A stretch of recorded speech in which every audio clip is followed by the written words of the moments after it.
Sweet Success is brought to you by Hospitality.fm, the podcast network for hospitality professionals. I'm Michael Doneff, and you're listening to Sweet Success.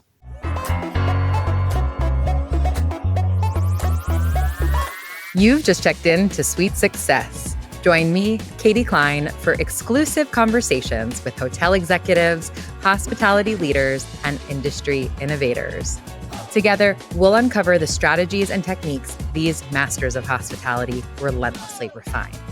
Whether you're already in the industry or just starting out, tune in every week to unlock the secret to your sweet success. Hello, everyone, and welcome back to another episode of Sweet Success. I'm your host, Katie Cline, and today I'm thrilled to welcome Michael Doneff to the show. Michael is the Vice President of Global Food and Beverage Concept and Brand Development for Four Seasons Hotels and Resorts. In this role, he oversees the creative development and positioning of all new F&B concepts for their iconic portfolio of hotels, resorts, residences, and other branded entities. Before Four Seasons, Michael worked for the Jose Andres Group as both Chief Marketing Officer and Chief Brand Officer, for Canyon Ranch as CMO, as VP of Marketing for both Viceroy Hotel Group and SBE, as well as many other prestigious roles within the world of hospitality. Michael, thank you so much for being here today. Thank you, Katie. It's great to be here.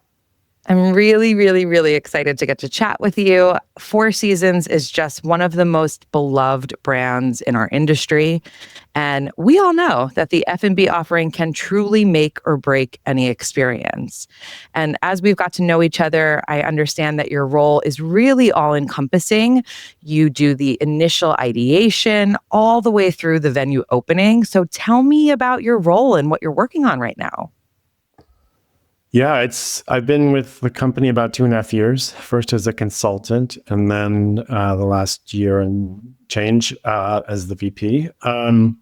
It's a new role for the group. Our food and beverage team has been expanding over the past couple of years globally and regionally. So it's really fun. I mean, I basically shepherd the all new restaurant and bar development from the initial ideation all the way through to designing, creating all the visual and experiential touch points, working with the culinary teams on the menu and just getting it all the way to opening and then pass. So it's been a lot of fun. I mean, our path is long. So I've only opened a couple restaurants so far that I actually saw from inception. So that's been a really fun piece, is actually to see all the decisions, all the work, all the conversations, all the thoughts, all the everything, and actually see it open with people enjoying it and getting what we hoped they would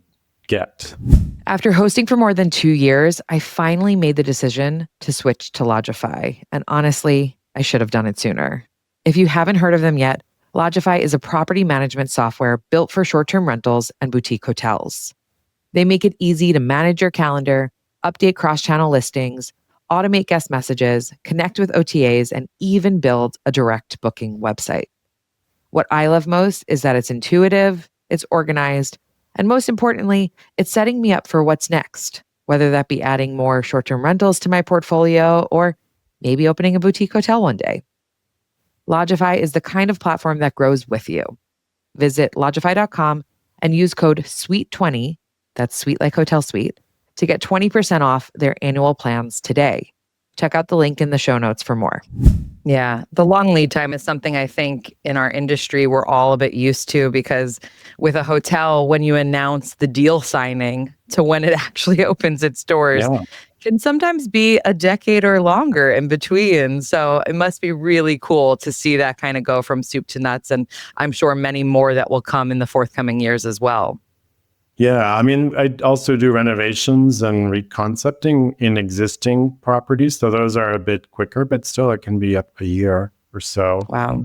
So that's been fun. But yeah, the new property development, I'm working on 27, 28, 29 openings right now. And certainly when you're thinking about concepts, like how do you know what's going to work that far in advance? So we kind of get, basic mix of planning and concepts and day parts and all that stuff. So we have a good basis. But then as we get closer, there's always those adjustments that we make based on the market, based on whatever, and whoever the chefs come in that actually bring it to life. So there's a lot of changes along the way, or evolutions, but we really want to get a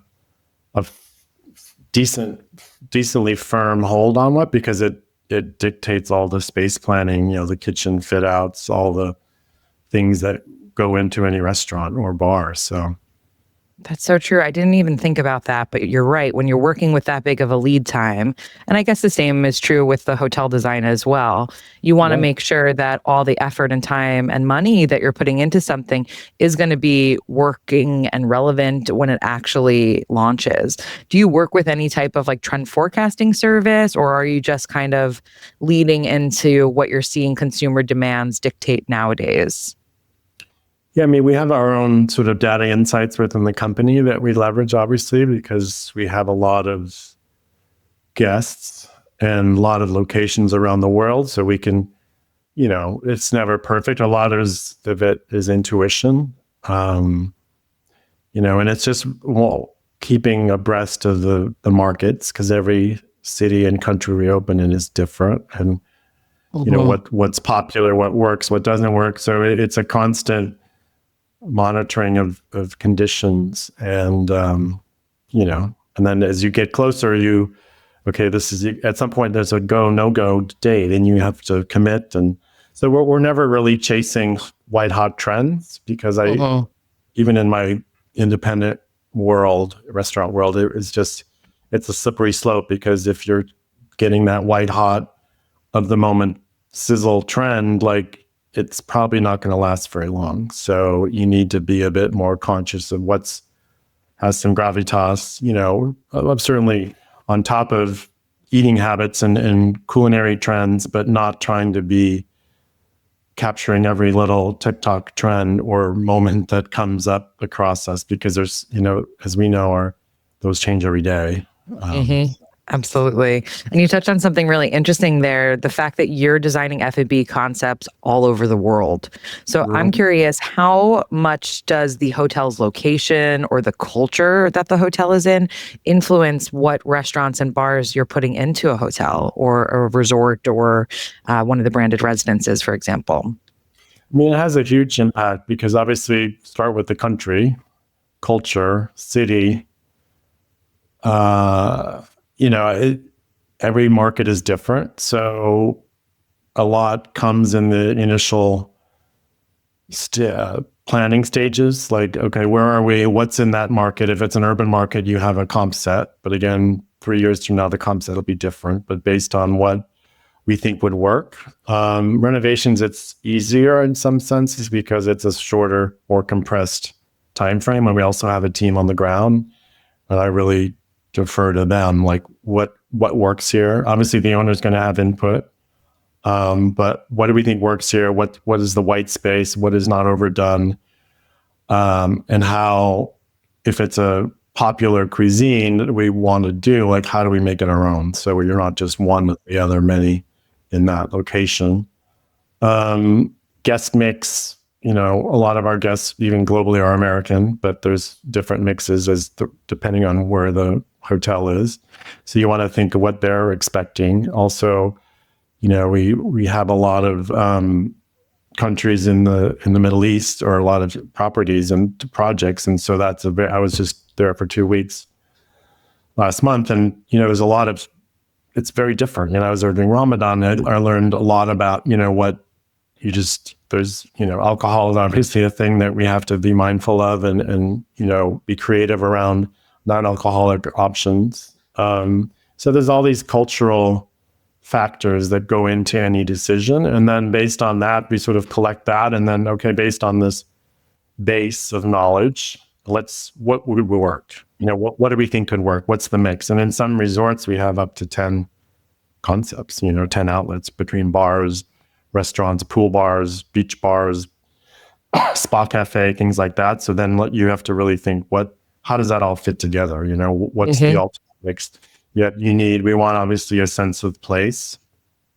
So when you're going to any place, whether it's a city or it's a resort destination, you want to someplace, whether it's the lobby or it's the all-day restaurant or it's the pool bar or the beach shack, like where's that place where I'm going to feel like this is where I am, and I know I'm in, the Bahamas, or I know I'm in Morocco. Like you want to feel that sense of place. But then there's also opportunities for a little adventurous, whether Italian or steak or Japanese or Nikkei or Spanish. I mean, we want to bring that too, because they're going to want to have a little variety. And then you want to have different day parts. What are we doing for breakfast, lunch, dinner, late night, golden hour? Like there's always a range of options throughout the day. There's ranges of dining styles. So super casual, feet in the sand, barefoot. But there's probably that one restaurant that'll be the specialty evening one where you're going to dress up a little bit, and that's more of a much more elevated dining experience. So there's a lot of factors that go into that mix. So fascinating. When you were first talking about cultures, I was thinking about W Doha, a hotel that I visited for a conference when I used to work for W Hotels. And I remember learning, the living room bar was always such a big part of the W Hotels brand. But actually, I believe it was illegal for us to be serving alcohol in that kind of open space like that. So that really went into then how the nightclub was designed to make sure it was more culturally relevant. And then even thinking of places like China, where it's much more commonplace for there to be photos on the menu versus in Western parts of the world where that might be seen as more down market. There's so much for you to think about culturally. And then, like you said, it really sounds like you're thinking about that guest experience from the time people arrive, not only on a 24-hour cycle of like, what meal are we having, when and where are we having it, but then also what type of experience are we offering or what options are we giving for each of those moments too? Right. Yeah. Because you want to have them give a choice, like what do they feel like? And even if, we're the service culture that never says no. So no matter what you want or where you are, or what time it is, we'll find a way to get it to you. But within that, there's options of, whether in-room dining is sort of around the clock, but you can always have that, that burger at the pool. You can have the beautiful dinner at night. You can have a great place to watch the sunset with a cocktail or a beautiful glass of wine in hand. And then if you, like in the Middle East, lobby culture is very big. Like people, it's afternoon tea, but there's really no drinking, So it's a very different, and it was fascinating to watch. It was a whole social study of, it's a very big gathering place, see and be seen. And, that's where they do their socialing in hotel lobbies. So whether it's afternoon tea or snack or what have you. So every market and every location has its habits. And I get to leverage the knowledge of all my regional counterparts in F&B and also at the hotel level, because they know their market. So it's fun. I feel like I'm sort of a conductor of these, this process, because I get to pull in a lot of very smart people to help guide the projects along. I imagine it's one thing to come up with the idea or the concept behind a bar or a restaurant, but it's probably another thing entirely to come up with every single experiential aspect and touch point. And some of the things that I know you oversee are the name of the venue, the logo design, the branding, the interior design of the space, the menu, the music, the uniforms, the photography. I mean, that is really all encompassing. When you're developing a new restaurant or a bar, what is the first detail that you obsess over?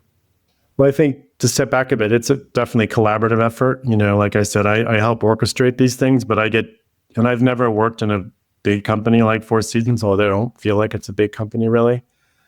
So we have departments that do, the tabletop, the uniforms, the employee fashion, the music. Like there's people that do all these things. I'm used to being in a small boutique a company where we kind of just do it all and figure it out or hire the right people. But so that's been really fun. So it's, I see myself as almost the steward of these brands, these concepts, these stories that we created in the beginning when we're, presenting them to ownership and we've gotten their buy-in. And then a lot of people along the way weren't in those initial meetings. So I sort of take the role of, downloading the interior designer team. First of all, helping choose an interior designer for what the restaurants probably need, like that look and feel, and who's the best suited. So we come up with some options the owner approves, and then I help guide from an experiential standpoint the design along with the interior design team and the design firm, which is fun. And it goes everything from like service stations and flow and operational things to like, this doesn't feel like it's interpreting the brand or the concept that we've thought about correctly. So it's become a really great collaboration with that. And then similarly on branding and naming, there's a team within corporate that I work with that handles lion's share of that process, but I provide input about knowing the concept and what was ideated in the beginning, like what name fits that, what's the spirit of the collateral, is it whimsical, is it formal, is it modern, is it edgy, is it casual, what's the tactile nature of the paper, the menus, all that kind of stuff. And then the music, again, I work with the teams on that. The employee fashion is driven from this concept, the look and feel of the room, the colors in the collateral. And then the tabletop, that's a huge piece of the whole dining experience. Obviously, what you're gonna eat off of. And again, is that adding pops of color to an otherwise somewhat neutral? Is it non-breakable because it has to be by a pool? Like there's all these considerations that come into those decisions. So I kind of add my input all along the way. And then even on the marketing, like photography, like, that's kind of where I started my career, but it's no longer what I'm doing. But obviously I can't turn that side of my brain off. And even when coming up with concepts, like I'm always thinking about the messaging, the marketability, the positioning, like how this should be launched, those kinds of things. So I do offer in there. So yeah, and then seeing it, and then the property team really takes ownership, and I really try to empower them, and like they need to own this and bring it to life. So then I kind of just guide from afar and then send it off on its way.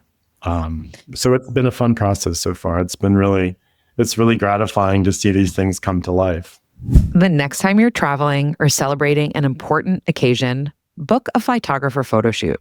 They make it easy to capture memories by connecting you with hand-picked professional photographers in over 350 destinations around the world. I should know. Capturing memories with family and friends is super important to me, and I've booked photographers from Maine to Paris to London. A photographer shoot is an essential part of every trip I plan. They also have an incredible affiliate and travel advisor program. Add a photo shoot to your customer's next itinerary and earn 10% commission. Visit flytographer.com/sweet success for $25 off your first shoot, or to sign up as an affiliate or travel advisor.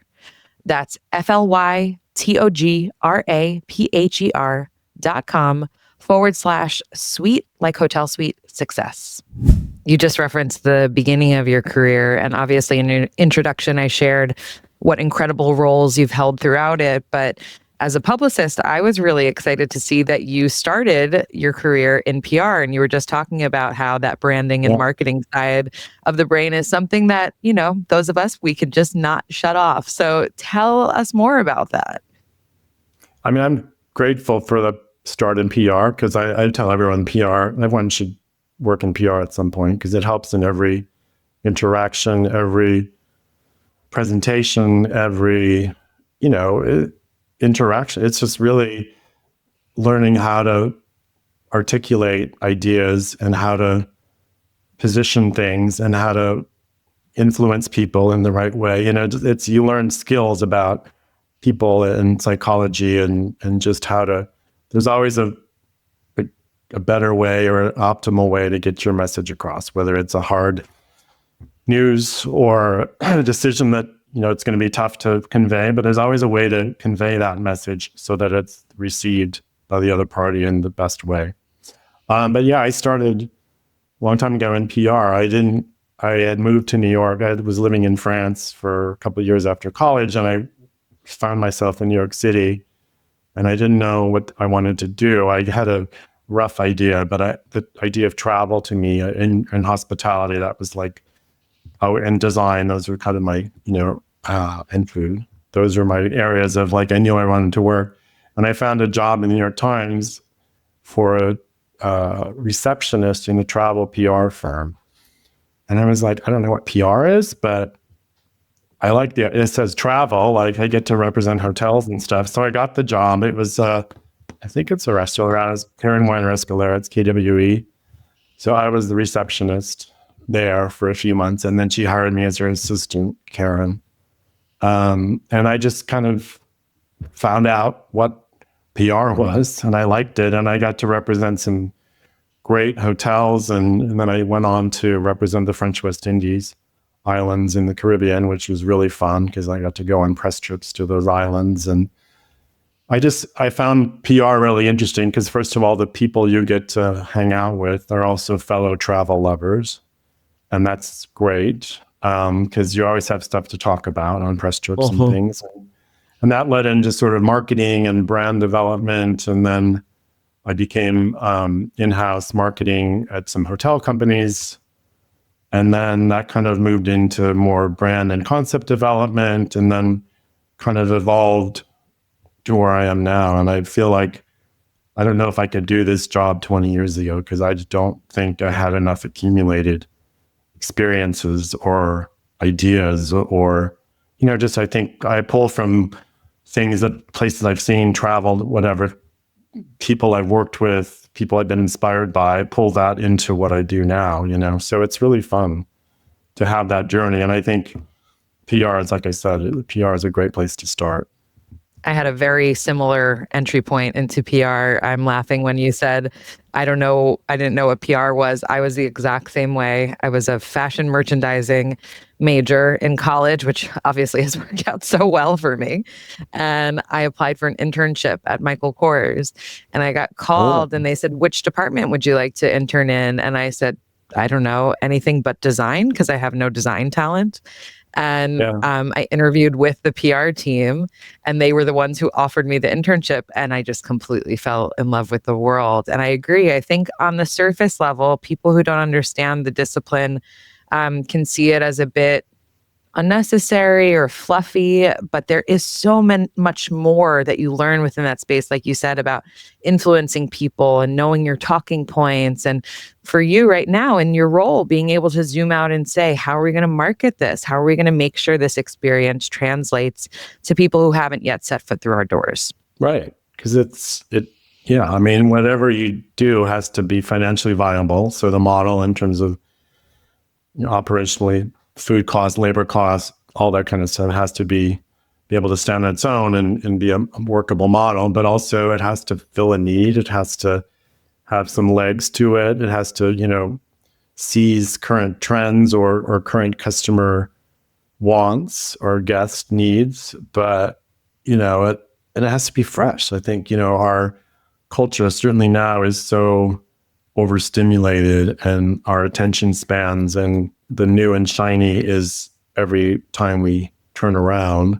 So to keep fresh in people's minds, you have to be continually evolving and not necessarily changing your brand, but evolving it and freshening it, because people get bored easily because there's always something new around the corner, And you mentioned living in France. What was it that brought you there? And obviously being such a culinary capital of the world, did that give you a bit insight into the world of F&B? Yeah, I grew up in Minnesota, so and you didn't have the internet then, so it was like, you got your ideation through magazines or through books or through television, and then so I studied French in school. And then I did a junior year abroad in college in Aix-en-Provence in France. And that was just the that was the ignition that lit the fire. And I was like, this is my kind of life, and I didn't study that much, but I learned a lot. We had a great time, and we were sort of embedded in a French university. So we weren't as, we kind of avoided Americans, my group. My French got very good. And then I came back and got my degree, and then I didn't know what I was going to do. So I spent all my money on a trip to Cancun. And then I got a call from this guy I had met in France during my junior year. And he said, I have a job for you and as a waiter in this Michelin restaurant in southern France. And I was like, okay. So I figured out how to get there in 2 weeks. And then I ended up staying 2.5 years. Working, then I moved to Paris, and they introduced me to people in Paris, and I just worked in restaurants there. So I ended up being in restaurants, even though I didn't know that that's where I would continue my journey. But I ended up managing some restaurants in Paris as this 20-something, not knowing exactly what I was doing, but I figured it out. So yeah, I think, and just exposure to, first of all, living abroad where nothing is given and you have to figure everything out, a language, but also like the food world. And I just fell in love with that French art de vivre, just like this, the enjoyment of meals, the wonderful cuisine, the croissants, like every piece of it. I'm still a huge Francophile, and I go back as often as I can. Yeah, so that was kind of the fire. And then when I moved back to New York, I worked initially in restaurants before I got my, start in PR, just because restaurant jobs were the most high paying in New York City. And you also met a lot of great people because everyone was actors, basically. So yeah, the restaurant world has always been part of my world, and then hotels. And it's kind of, I've never thought of doing anything differently, or, another industry. I don't know what I would do. It's honestly. so funny when we look back how it seems so obvious that you would end up where you are now. But of course, at the time, you were just like, I'll move to France. That sounds great. And now we can look back and put this beautiful narrative on it. Yeah, but I know. at the time, you're just kind of following your heart and thinking, this sounds good right now. Yeah. I mean, you don't think further than a year ahead, or 6 months ahead, I guess. Where can I go next? What adventure can I have, and how can I make some money to fuel that lifestyle? Exactly. And in hearing you talk about like the culture in France, and earlier you were mentioning with the different venues and, how to differentiate them all within the portfolio, are there any certain standards from the Four Seasons side? Of course, there is on service and quality, but when you're thinking about creating a new concept or a new venue that makes you think, ooh, that feels very Four Seasons, or, oh no, that would never work for Four Seasons? Yes and no. I mean, we have definitely standards for design and quality and just building a restaurant or a bar. Like, there's certain things that we can't go beneath. But we also try to eschew the idea of what is a Four Seasons restaurant. We never want to think about hotel restaurants as an amenity. Like, we want to think of it as an independent restaurant that happens to be in a hotel. That's where my background came from. And I think as a team within Four Seasons, that's really been our mandate and our driving vision. And it's almost a filter when we go through our ideation process, because I think hotel restaurants, you don't go as far creatively. You think of what your guests will want. Okay, maybe you get a few locals that come in for breakfast meeting or whatever, or lunch, but I think we really want to break the mold and not necessarily think about what is a Four Seasons restaurant, because we have some beautiful restaurants. Obviously there's a level of quality and luxury that we probably would never go beneath, but within that's very broad, right? There's every flavor and whether it's modern, edgy, minimalist, luxurious, sumptuous, over the top, like, I think from a look and feel, and also from a menu, like, we have all layers of experiences, which is the fun part. And I want to always keep people guessing, like, oh, this is a Four Seasons, I mean, I think the Four Seasons layer on it is a great stamp of quality, because I think we are looked to, and there's an expectation of what a Four Seasons experience will be. So it's always going to be that. But within that, like I said, there's so many ways to surprise people. And, maybe, and even with designers, I find sometimes they come up with some maybe mood boards that are maybe a bit safe. And it's because they think that's what Four Seasons wants, or Four Seasons should be. And we say, no, don't think about that. Like, we want to pull you back, we shouldn't be pushing you to more creativity. We should be reining you in. Yeah. And it's hard, because I think Four Seasons, again, it's not a bad thing. It's just there's this expectation of the highest standards of luxury. But within that, you can have fun. And luxury is no longer only about formality and fussiness and just this very bespoke, like quiet tablecloth environment. It can be raucous, it can be fun, it can be edgy, it could be, so that's kind of our mission, is to really bring that new thinking into the fold. Keeping up with online reviews across platforms is tough, but FeedCheck makes it easier by bringing all reviews from all channels into one place. In addition to tracking your own feedback, you can even monitor competitors to see how you compare. They provide deep insights into customer sentiment, trending topics, common issues, and patterns that might otherwise be overlooked. Plus, real-time alerts mean you can respond quickly before things escalate, and AI-powered suggestions help you craft better responses. So, if you want to stay ahead of your reputation, book a demo with FeedCheck at feedcheck.co/sweetsuccess or through the link in the podcast notes.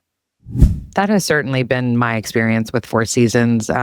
Even when I was young, friends of ours had, I don't want to use the word timeshare, but some type of timeshare-like agreement at Four Seasons Punta de Mita, and they invited my family and I to go with them every summer. And for someone like myself at that point in my life, I had never experienced luxury hotels before.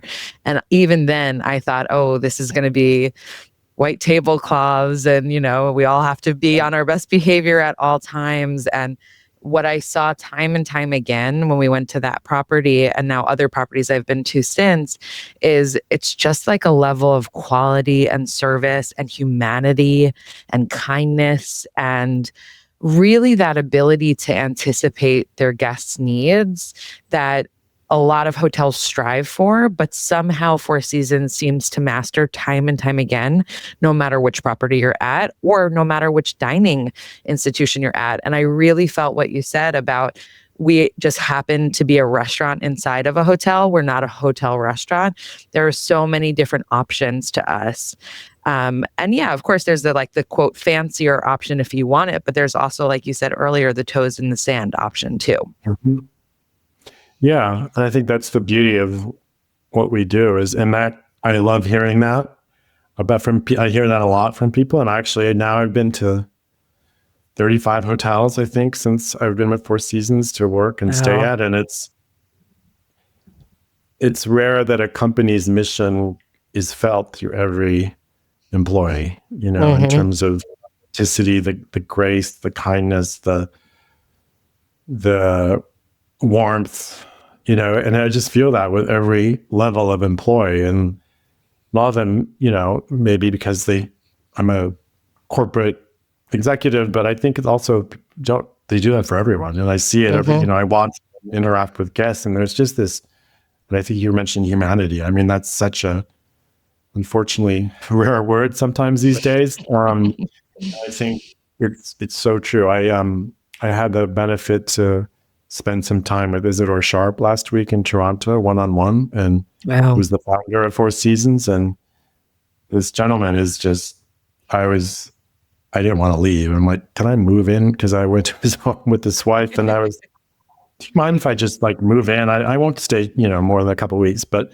no, it was just, I didn't want to, because I was so enraptured with what he was saying and the story and what he built and the things that the culture that he instilled in this company. And you see it everywhere. And he's really inspirational. And I think it's a company that was able to carry on his legacy and just make it true every day through training, through culture, through hiring, and there's so much longevity in this company. Like people stay here for 20 years, which is, you don't hear that very often in companies, because they're was always looking for the next step up. So it's been very rewarding to be part of a company culture that has that true ethos. When you're visiting hotel restaurants or bars outside of the Four Seasons portfolio, what are some pet peeves that maybe you see happening or being delivered? I think you mentioned like this inauthentic service, like scripted, and you can feel it when people, they're not understanding it. They were taught to say something or to respond in a certain way, or even like when they answer the phone, like if there's, how can I, make your days wonderful? It's just something so fake when they answer, and it just drives me crazy because I would rather have a genuine, obviously you want them to be nice. And if they're having a bad day, you don't want to share that mood necessarily, but just having that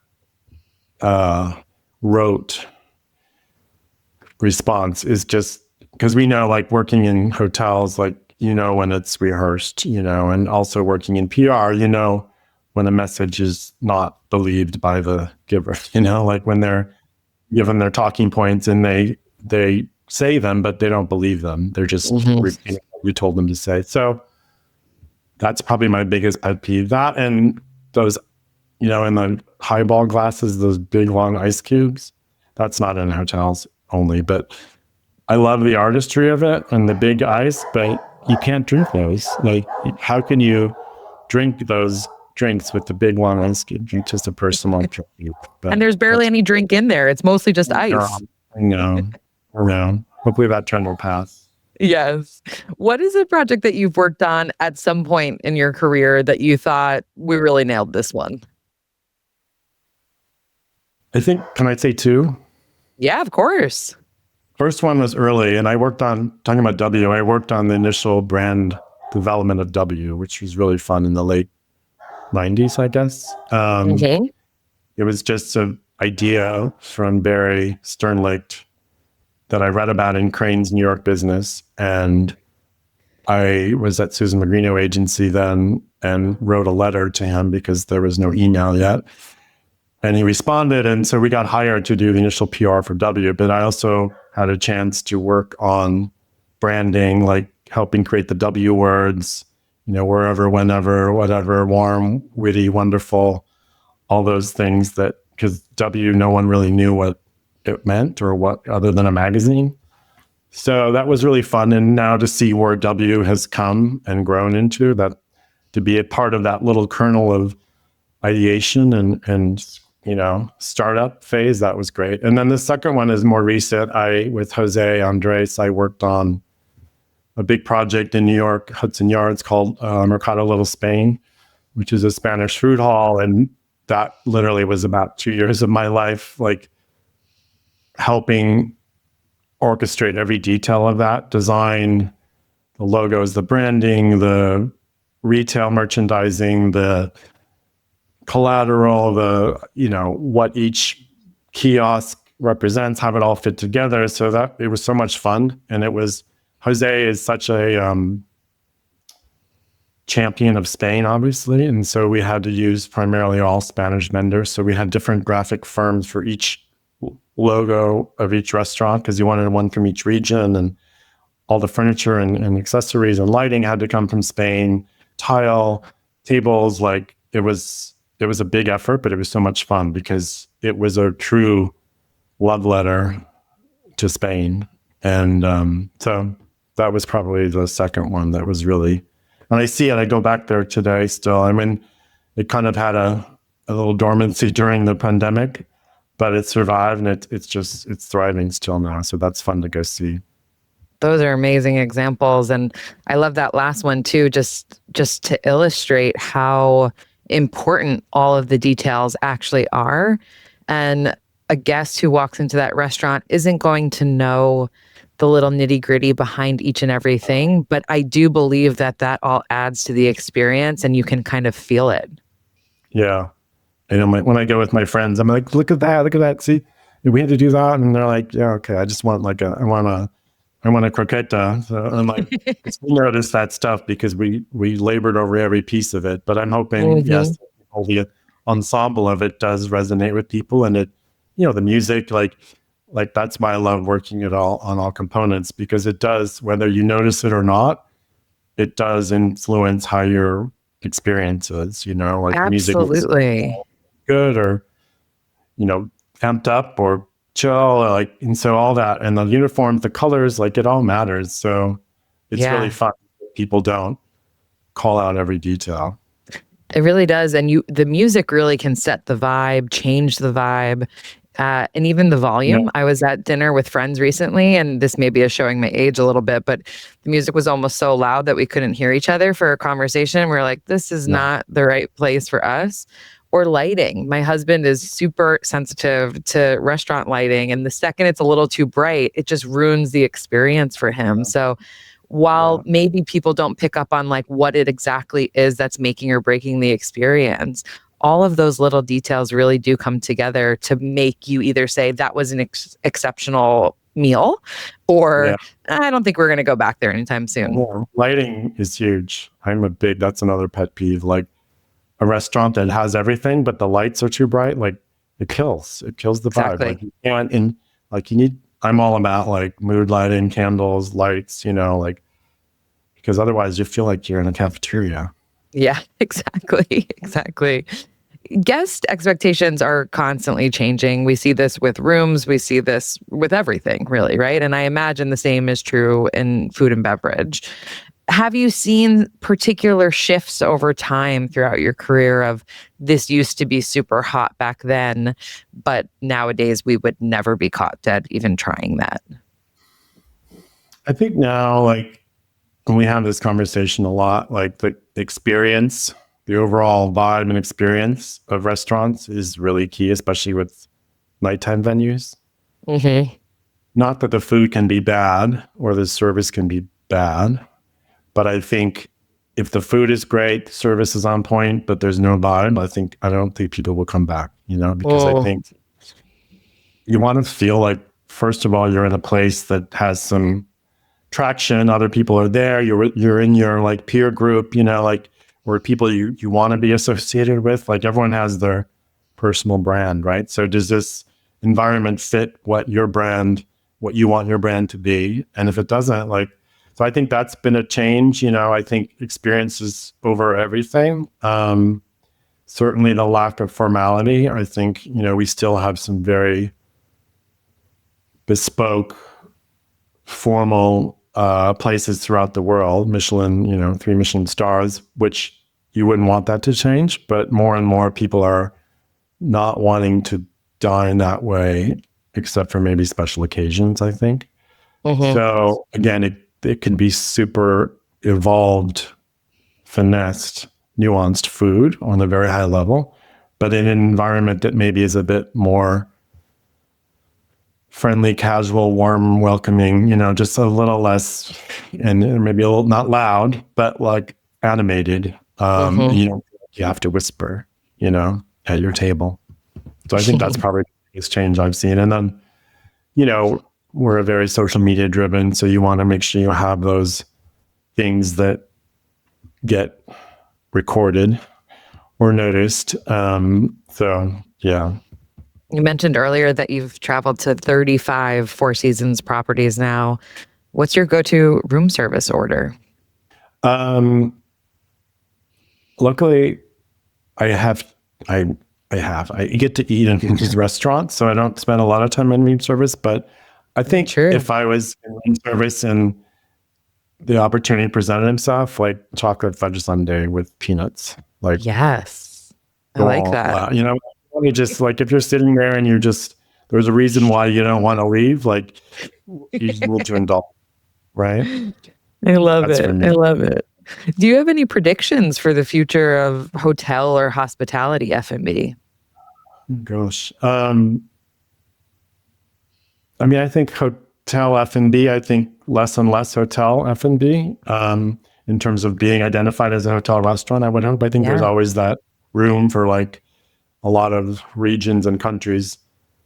Like I said, in the Middle East, that hotel lobby lounge has a very specific place, and people go there because it's an international hotel luxury environment. That I don't think you can replicate that in just a standalone lounge. I don't think I think that's thing that wouldn't change, but I think more and more like this independent spirit, certainly what we're gearing towards is independent. And I just think also with so many boutique brands flourishing and like there's so much opportunity to little restaurants. Like I see all these great things happening on every level of the spectrum from, select service to 5-star luxury. It's just, I love that because I'm all about like when I go to if I travel to a city, not work related, my first thought is where am I going to eat? I don't want to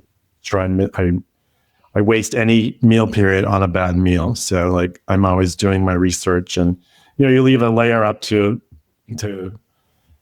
kismet or to just wandering, which is great too. But if you have a certain amount of days or nights, dinners in one place, like, do you want to waste any of those on a restaurant that you haven't like somewhat vetted? So yes. I think and people do that. So again, the marketing piece comes in and you want to make sure you're on people's radars. But yeah. I had that exact thought. My husband and I went to Panama many years ago, and we were staying at a lovely resort, and we could have had all of our meals there. But I wanted to experience the restaurants in the area, and I didn't do my research in advance. And when I finally did my research when we were there was this restaurant called Donde Jose, which was meant to be like this incredible dining experience. And we almost couldn't go because we were there for like 3 more days, and they were closed 2 of the 3 days. And that was the first time I thought to myself, I will never do this again. I will always do my research in advance and make sure I'm not wasting a dining experience, like you said. Right? Like you can't, because you pay money, you do like every little piece where you're going to stay. Like, and some people, I guess, are not like me and they don't care. Like they just will go find something on the run, a sandwich, whatever. No, like my whole raison d'etre is to be like having a good meal. Yeah. So. Life's too short to have a bad meal. Exactly. Michael, as you're talking, I thought it might be fun to do something that I haven't done with any other guests before. A quick little lightning round into your brilliant F&B mind, if you will indulge me. Yeah, ready. So first question for you, and you kind of touched on this a little bit with the ice, but what's a cocktail trend that you wish would go away? I think overcomplicated drinks that have like smoke or the thing or like, I mean, I love the smoked flavor, but I think just the fireworks, just give me a really beautifully balanced cocktail, that has all the right elements. For me, I'm really into Japanese cocktails because they're so simple. They're perfectly balanced. They're interesting, but they're so simple and straightforward. Like you don't have all these little bells and whistles on them because I just think that's unnecessary. Like if you have a really good base and you have a smart, able mixologist, like they might ask you what your profile is, and then they'll build something, or B, like they're good, and so the things that they've assembled, it might have 6 ingredients, but it seems so simple, and it doesn't rely on fireworks to create a good experience. So less is more. What about the most overdone design feature? In restaurants, I think Instagram walls. Everyone has them. I have to admit, we have thought of a few, and I try to avoid it, but there's Instagram. You think about food presentation, lighting on the table, those things like we have to take in consideration, because if you can't allow people to get a great photo, if it's too yellow, too whatever. But like an Instagram wall, like a moment that's obviously solely dedicated to like a neon sign and fake greenery, like for that picture, like I say no. Mm-hmm. What is one item that every room service menu should have? Maybe it's a sundae. Sunday. But that's personal preference. I think something local, getting back to that sense of Mm. place. I think a lot of room service menus often go on the standards, the club sandwich, the pasta pomodoro, the soup. Like, it's fine. Everyone wants to maybe crave that, but like have something local that really represents. So even if you're stuck in your room, like where you are, and Mhm. it could be a local salad, whatever ingredient, a story. Like, I just feel like that's not done enough. And final lightning round question for you. What is maybe a subtle sign that a chef or a bartender really knows their stuff? I think echoing this thing about simplicity. Like, again, you don't have to load 20 million things on a plate to have a really good dish. I mean, I love the flourishes and the herbs and things like that. But I think if you're really confident in what you're doing and you orchestrate the right flavor mix, whether it's on a plate or in a glass, I think you don't need to camouflage it with theatrics, Uh-huh. Uh-huh. And I'm all for like simple, like just beautiful, ingredient driven, seasonality, all those kinds of things that make for a great meal or a dish or a drink. Like, Yeah. Let it speak for itself. I mean, maybe that's just personal. I mean, what do you think? And I do on that Oh, note. I would completely agree with you. I think sometimes the presentation is nice, but sometimes the Yeah. presentation feels like you're Sometimes trying it's to hide the fact that the quality of yeah. the dish is not going to be there. Or they don't have a commitment to it. Like they're trying everything, I'm going to just throw Yeah. all these things and maybe it'll come and they'll be wowed but yeah, anyway. I once booked an entire trip to Italy based on one photo in a magazine of a plate of fresh pasta with truffles shaved over it. The most I simple mean, what plate you've more do you ever need? seen. I booked an entire trip based around that one photo. I would do that. Send me that order. I'll book my next trip. I will. Well, Michael, I want to ask you the last three questions that I ask every guest of the show. And as we said, 35 Four Seasons visits under your belt. This first one is going to be a real challenge for you. But what was the best hospitality experience you've ever had?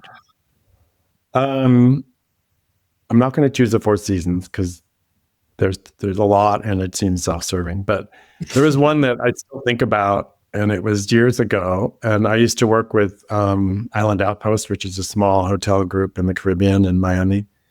And there's Chris Blackwell, who started Island Records. He started Island Outpost. He's created this mountain retreat in Jamaica called Strawberry Hill. It's in the Blue Mountains above Kingston. And I went there with a friend years ago for a holiday. And I just remember it was like it's a beautiful white plantation, dark wood floors, beautiful four-poster beds. And it was raining and they have an Aveda spa there. So I had just come from the spa and the sense of Aveda products are just gorgeous. And I've always loved them. And so we were hanging out. We had opera music playing. It was raining. It was just like this gorgeous experience. And to this day, every time I smell Aveda products, I think of that experience that Wow. afternoon. And I buy these Aveda products just to have that sensory recall. And it happened so many years ago. But I think it's just those moments where everything hits, right? And it's not even an intentional, there's always over the top service flourishes that can wow you. But I think it's that combination of things that can be very simple that just you never forget. And on the flip side of that, what is the worst hospitality experience you've ever had? Um, hmm. I won't name names, but I think in general, like bad service, whether it's in a restaurant, hotel, anywhere, like just because having been a waiter, having been in the service industry or still are, I know what good looks like. I know what it takes. And sometimes it's pretty easy. It's just about being nice and helpful and put on an act, even if you're not feeling great, but just like dismissive or incompetent or careless service just really irks me.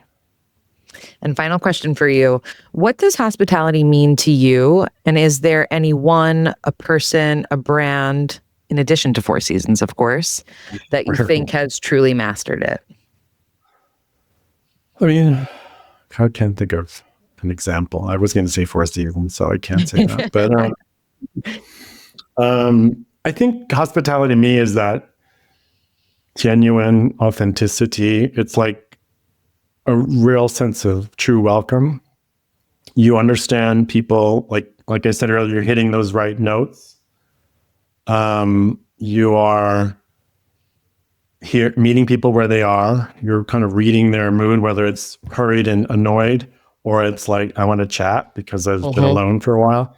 Like just being able to navigate that balance and just really delivering a maybe unobtrusive, but totally nurturing and caring experience. I think that's for me.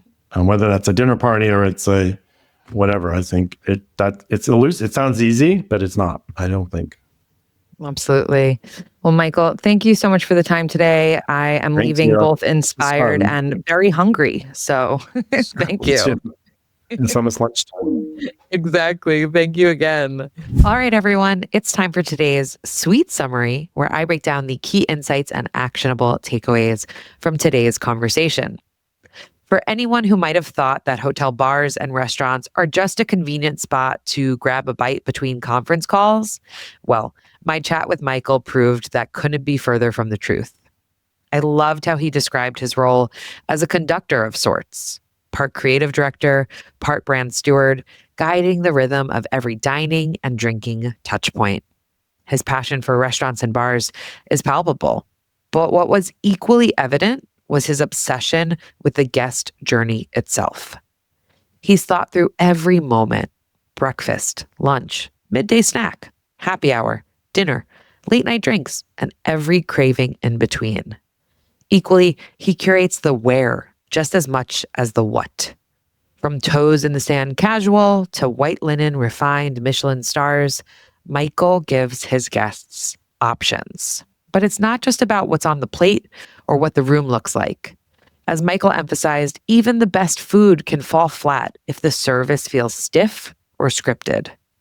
The magic happens when the team comes across as authentic and warm, tuning in to each guest individually to determine what they need in that moment, when to lean in and when to give them space. And then there's the final piece of the puzzle, the overall vibe. The right music and lighting will make or break an experience. And the overall energy of a space will make people look around and think, this definitely fits my personal brand, or let's find someplace else. To Michael, these aren't hotel bars or hotel restaurants. They're sought after, destination-worthy venues that just happen to be located within a hotel. Because when it comes to food, drinks, or travel in general, nothing is more essential than delivering a strong sense of place. Our guests want to feel as if they're in the destination they're visiting. And as Michael demonstrates, when a great restaurant or bar can get that right, that's when they've elevated themselves to be so much more than just a convenient option. That's when they've become a part of the destination themselves. And that concludes another episode of Sweet Success.